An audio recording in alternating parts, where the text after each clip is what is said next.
Assalamualaikum warahmatullahi wabarakatuh. Kami dari kelompok 7 akan membahas materi mengenai nutrisi tumbuhan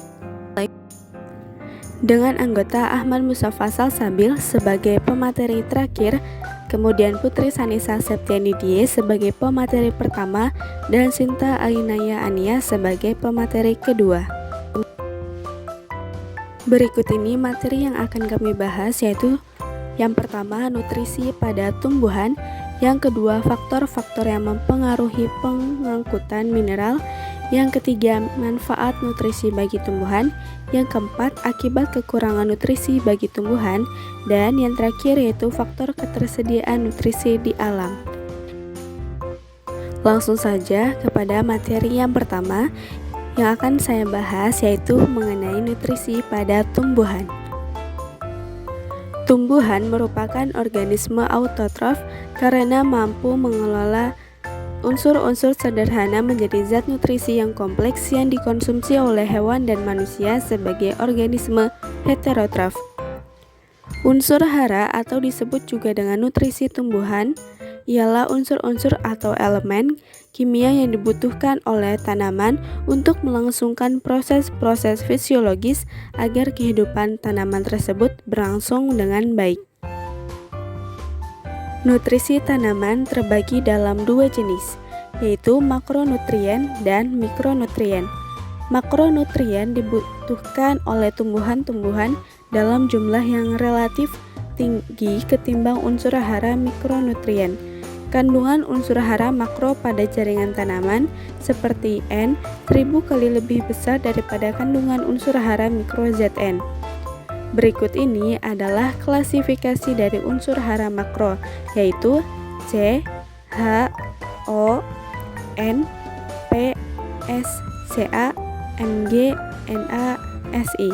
Sedangkan yang termasuk unsur-unsur hara mikro adalah Fe, Mn, Zn, Mo, B, dan Cl. Selanjutnya, materi bahasan yang kedua yaitu mengenai faktor-faktor yang mempengaruhi pengangkutan mineral. Terdapat faktor-faktor yang mempengaruhi pengangkutan mineral sebagai berikut. Yang pertama suhu, yang kedua cahaya, yang ketiga pengudaran tanah, yang keempat konsentrasi ion H+, pH, dan yang kelima yaitu interaksi. Yang pertama yaitu suhu. Peningkatan suhu dapat meningkatkan respirasi yang secara tidak langsung dapat meningkatkan produksi energi yang sangat diperlukan dalam angkutan aktif. Lalu yang kedua konsentrasi ion H+, pH. Secara umum tumbuhan lebih mudah menyerap mineral di lingkungan jika berada pada pH normal yaitu antara 6,5 sampai 7. Yang ketiga yaitu cahaya.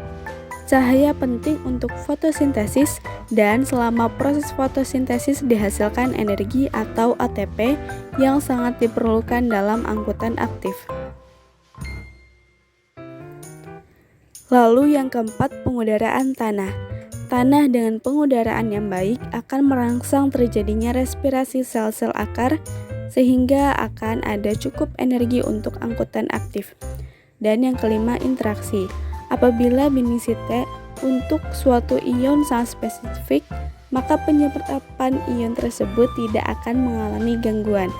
Sebaliknya, jika hanya ada satu binding maka untuk beberapa macam ion akan terjadi kompetisi. Manfaat nutrisi bagi tumbuhan.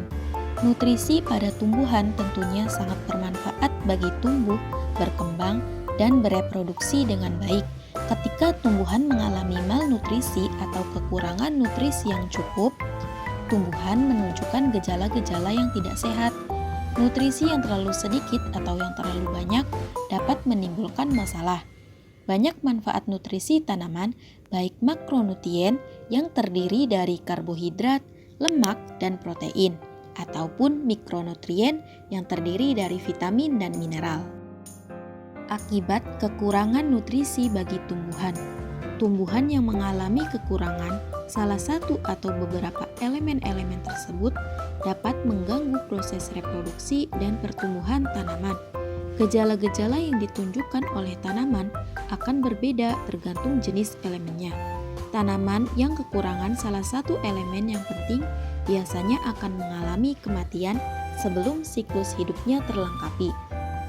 Gejala lain yang umum terlihat pada bagian organ tumbuhan yang mengalami defisiensi atau kekurangan material yang berupa makanan bagi tanaman untuk melangsungkan hidupnya, yaitu berupa klorosis, nekrosis, dan warna daun berubah menjadi merah.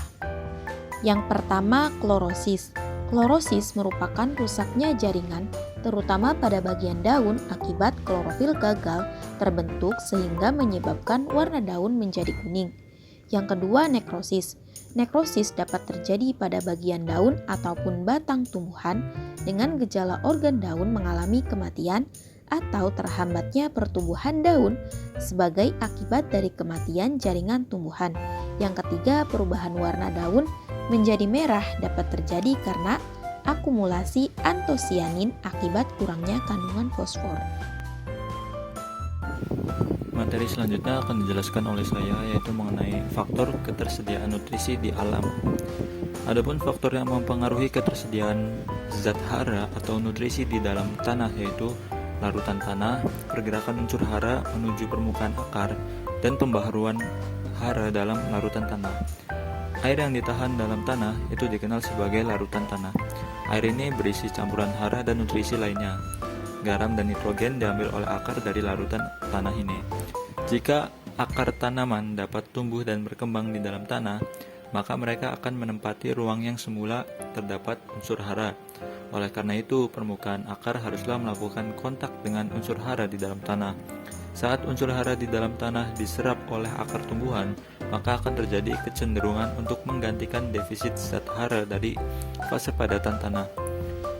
Konsentrasi zat hara dalam larutan tanah sering disebut sebagai faktor intensitas, dan sumber hara pada fase padatan tanah yang mensuplai kembali larutan tanah itu disebut sebagai faktor kapasitas. Baik, untuk kesimpulan dari materi kali ini yaitu yang pertama, tumbuhan pada prinsipnya sama dengan manusia, yaitu membutuhkan zat makanan atau nutrisi untuk pertumbuhan dan perkembangannya. Tumbuhan memerlukan kombinasi yang tepat dari berbagai nutrisi untuk tumbuh, berkembang, dan bereproduksi. Ketika tumbuhan mengalami malnutrisi, tumbuhan akan menunjukkan gejala-gejala yang tidak sehat atau tidak normal. Nutrisi yang diperlukan oleh tumbuhan itu terdiri dari unsur mikronutrien dan makronutrien. Kemudian yang kedua, faktor yang mempengaruhi pengangkutan mineral diantaranya seperti suhu, konsentrasi ion, cahaya, pengudaraan, tanah, dan juga interaksi. Adapun fungsi-fungsi unsur nutrisi dalam tanah yaitu yang pertama ada unsur karbon, oksigen, dan juga hidrogen yang sama-sama berguna sebagai penyusun utama senyawa organik tumbuhan. Kemudian ada kandungan nitrogen yang berguna untuk menyusun asam amino, protein, dan asam nukleat tertentu. Kemudian kalium yang berguna dalam mengendalikan tekanan osmosis serta pengaktifan enzim. Kemudian ada fosfor yang berguna dalam menyusun ATP dan asam nukleat serta protein. Kemudian ada kandungan kalsium yang berguna dalam struktur dan permeabilitas sel. Kemudian ada sulfur atau belerang yang berfungsi untuk menyusun protein tertentu. Kemudian ada magnesium yang berguna dalam menyusun klorofil, kofaktor berbagai enzim. Kemudian ada unsur hara mikro yang diperlukan tanaman lain, antara lain yaitu kandungan besi atau Fe yang berguna dalam sistem oksidasi sitokrom atau SPK. Kemudian ada boron yang berguna dalam proses translokasi untuk menembus selaput sel. Kemudian ada mangan yang berguna sebagai kofaktor enzim arginase. Kemudian ada zinc yang berguna sebagai kofaktor enzim karbonat anhidrase, dan ada tembaga berguna dalam sistem oksidasi tertentu atau reduksi nitrat menjadi amonia. Kemudian ada molybdenum yang berguna dalam proses reduksi nukleat. Kemudian ada klor yang berguna dalam proses reaksi fotosintesis yang memproduksi oksigen. Dan terakhir ada nikel yang berguna sebagai kofaktor enzim yang berperan dalam proses metabolisme. Selanjutnya yaitu yang keempat, ketiadaan atau kurangnya elemen esensial pada tanaman dapat menyebabkan tanaman menjadi mati sebelum siklus hidupnya terlengkapi serta pertumbuhan tanaman menjadi tidak normal. Hal itu terjadi karena defisiensi nutrisi dapat mengganggu siklus metabolisme pada tumbuhan. Selain itu, terdapat pula elemen penting lainnya yang meliputi aluminium, kobalt, selenium, silikon, dan sodium dan vanadium yang berperan menstimulasi pertumbuhan namun hanya dibutuhkan oleh tumbuhan-tumbuhan tertentu. Kemudian yang terakhir, faktor yang mempengaruhi ketersediaan zat hara di tanah yaitu larutan tanah, pergerakan unsur hara menuju permukaan akar, dan pembaharuan hara dalam larutan tanah. Mungkin cukup sekian dari kelompok kami. Untuk kurang dan lebihnya mohon dimaafkan. Apabila ada yang ingin ditanyakan, silakan ditanyakan pada waktu dan forum yang telah disediakan oleh moderator.